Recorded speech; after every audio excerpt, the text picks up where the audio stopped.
您可将您口中的蛇旋草拿出来。晚辈当着众人的面，请前辈将本命真火祭出，将火温释放此灵药可就毁了。您不会怪罪晚辈吧？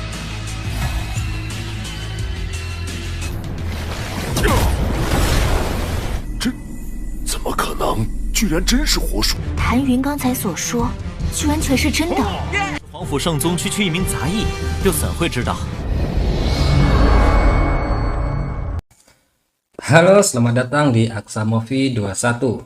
Kali ini saya akan merangkum alur cerita Agent Sky Supreme episode 148. Dikarenakan Mimin tidak bisa upload filmnya, jadi Mimin akan mencoba merangkum alur ceritanya saja. Baiklah, agar tidak berlama-lama lagi, berikut rangkumannya. Di episode sebelumnya di kompetisi 4 keahlian, masing-masing perwakilan sekte ilahi harus menebak jenis tanaman obat. Namun Luo yang menjadi perwakilan sekte Huanfu kalah telak dalam kompetisi tersebut. Sehingga Tanjun pun mengajukan diri untuk menggantikan Luo bertanding. Alhasil, Tanjun pun dengan mudah menebak semua jenis tanaman obat yang tersisa secara berurutan. Melihat posisi Tanjun yang sudah unggul jauh, Zugeyu mengeluarkan tanaman obat langka. Dia berencana menjebak Tanjun, karena jika tebakannya salah, maka poin Tanjun akan dikurangi. Tanjun mencoba menebak tanaman langka yang diperagakan Zugeyu tersebut, dan Zugeyu beserta orang-orang di sana menganggap jika tebakan Tanjun salah, sehingga poinnya pun dikurangi. Tanjun 答错，皇府圣宗扣50分，太可惜了。 Tanjun yang tidak terima lalu mengajak Zugeyu bertaruh. Jika tebakannya salah, Tanjun bersedia menyerahkan 400 poin yang telah dia kumpulkan. Tapi jika tebakannya benar, Zugeyu harus memberikan poin yang sama untuk sekte Huanfu.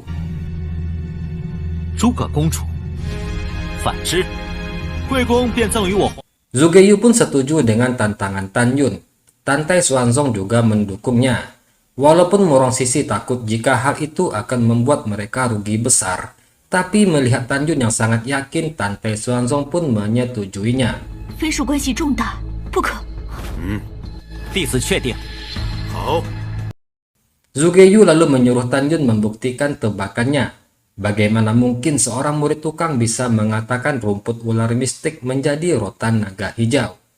Tanjun lalu mengatakan jika di zaman kuno, rumput ular mistik yang disebut Zugeyu itu adalah rotan naga hijau, yang membuat orang-orang di sana menertawakannya. Mereka beranggapan jika Tanjun terlalu konyol dan sangat mengada-ngada. Jadi bagaimana mungkin mereka bisa percaya omongan Tanjun tersebut? Tanjun pun lalu menjelaskan, dikarenakan tanaman obat naga hijau berbentuk ular, jadi di zaman kuno disebut sebagai rumput ular hijau. Kemudian karena naga muda hijau suka memakan rotan ini, maka di zaman kuno dia berganti nama menjadi rotan naga hijau.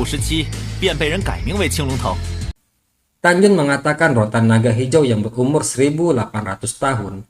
Jika kulit rotan dikupas akan ada 18 jaringan rotan dan 5 atribut bumi. Semua itu adalah 10 bahan pemurnian untuk membuat pil venerable terbaik. Di dalam 18 jaringan rotan juga terdapat cairan obat yang lain, yang berjumlah 18 tetes setiap 100 tahun pertumbuhannya. Dan cairan obat itu memiliki atribut api, yang merupakan bahan terbaik untuk menyempurnakan pil venerable tingkat khusus. Semua orang heran dengan pernyataan Tanjun, karena setahu mereka, cairan obat di rumput ular mistik tidak memiliki atribut apapun. Dan sekali lagi mereka menuduh jika Tanjun hanya berbicara omong kosong belaka. Tapi di sisi lain, Tanjun mengejek Zugeyu yang masih memiliki pengetahuan dangkal tentang tanaman obat. Tanjun menantang Zugeyu untuk mengeluarkan rumput ular mistik tersebut, dan dia akan membuktikan jika apa yang dia katakan adalah benar. Zugeyu pun lalu mengeluarkan rumput ular mistiknya. Dia berkata jika memang cairan di rumput ular mistik itu memiliki atribut api, maka dia akan mengakui jika itu adalah rotan naga hijau.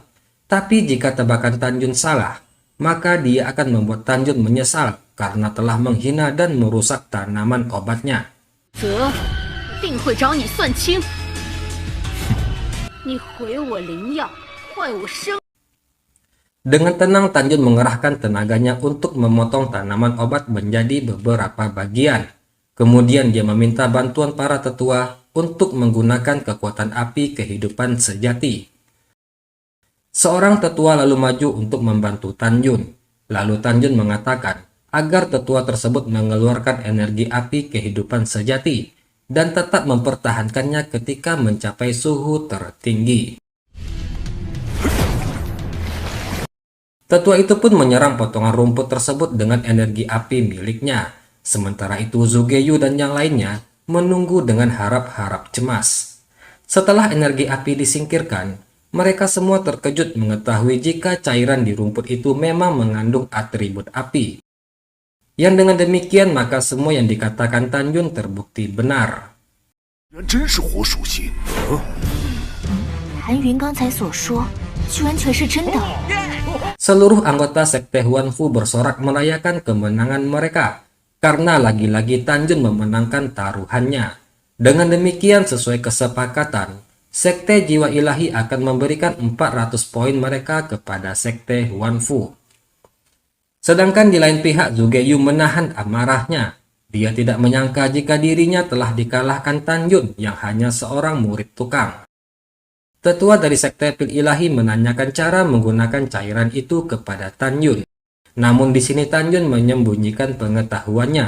Saat ini dia tidak ingin dirinya terlalu mencolok. Pertandingan pun lalu dilanjutkan. Kali ini Ruyan Wuji akan bertindak sebagai penguji. Dia mengeluarkan sebuah tanaman obat.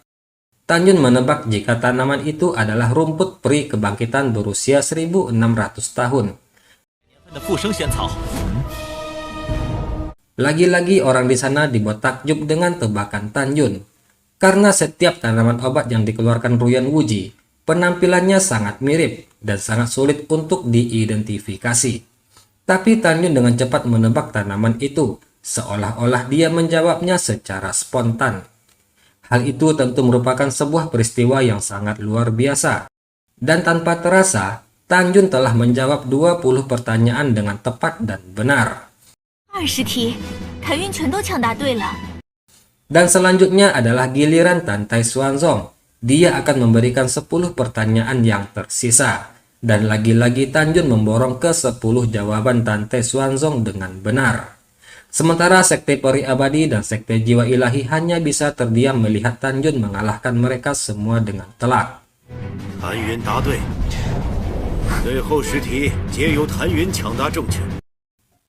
Ditambah lagi sebelumnya Zugeyu kalah taruhan dengan Tanjun, yang menyebabkan 400 poin milik Jiwa Ilahi akan diambil oleh Sekte Huanfu.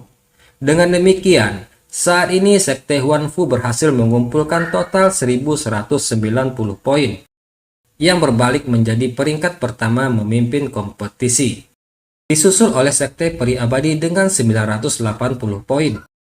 Dan di urutan terakhir Sekte Jiwa Ilahi yang sekarang poinnya hanya tersisa 507 poin saja. 90分，暂时排第一，公共计570分，倒数第一。 Walaupun marah karena telah dikalahkan, Zugeyu memperingatkan agar Sekte Huanfu tidak terlalu berbangga diri, karena pertandingan masih belum berakhir. Sedangkan di sisi lain, murid perwakilan Sekte Peri Abadi sangat tidak terima atas kekalahannya terhadap Tanjun. Dia berjanji kepada gurunya, jika pertandingan berikutnya, dia tidak akan mengecewakan gurunya itu lagi. 师傅放心，接下来 待会儿让你输得更惨。 Oke, demikianlah rangkuman cerita Agent Sky Supreme episode 148. Mohon maaf jika terjadi kesalahan dalam penyampaian saya. Akhir kata saya ucapkan terima kasih. Assalamualaikum warahmatullahi wabarakatuh.